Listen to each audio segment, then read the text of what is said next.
Middle East 0450, the 29th of November 2017, updated 0938, the 29th of November 2017. Get short URLThe US military and intelligence services are likely to succeed in blocking President Donald Trump's efforts to end U.S. military support for rebel groups in Syria, former foreign policy advisor to Senate Republicans Jim Jatras told Sputnik. Washington. Sputnik. On Monday, the White House said the United States is now in a position to stop providing military support to opposition groups in Syria given the Islamic State terrorist group Daesh has been crushed.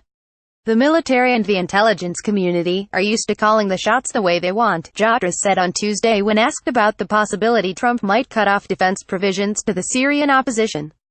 However, Jatras cautioned that Trump had surrounded himself with hawks like Secretary of Defense James Mattis, White House Chief of Staff John Kelly and National Security Advisor H.R. McMaster, all of whom were committed to fighting the ongoing wars in Syria, Iraq and Afghanistan.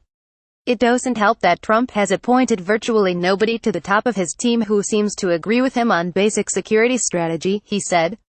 Trump had made clear he wanted to end U.S. support for Islamist extremist groups fighting to topple the legitimate government of Syria and had been trying to implement that policy, Jatras acknowledged.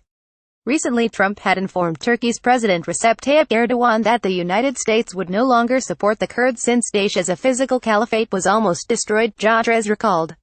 That was immediately disputed from the military, he said.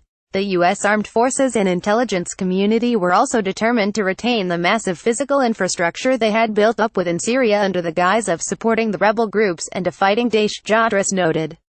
The U.S. has a dozen-odd bases illegally on Kurdish-controlled Syrian territory. Defense Secretary Mattis says we are not leaving. Trump is under pressure from the Saudis and Israelis to break the Iran-Iraq-Syria-Hezbollah land bridge.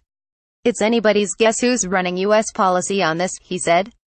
However, Trump still appeared determined to career through his election pledge and pull U.S. forces out of Syria once Daesh had been destroyed, Jatras recalled. Trump seems to know where he wants to go: destroy his work with Russia, and now, Turkey, to wind down the war and declare victory over terrorism, he said. Jatras said the United States can accept that the Syrian government along with Russia and Iran have won and seek to influence the endgame or stay embedded in Syria, arm various groups to keep the pot boiling even though it will not change the overall outcome.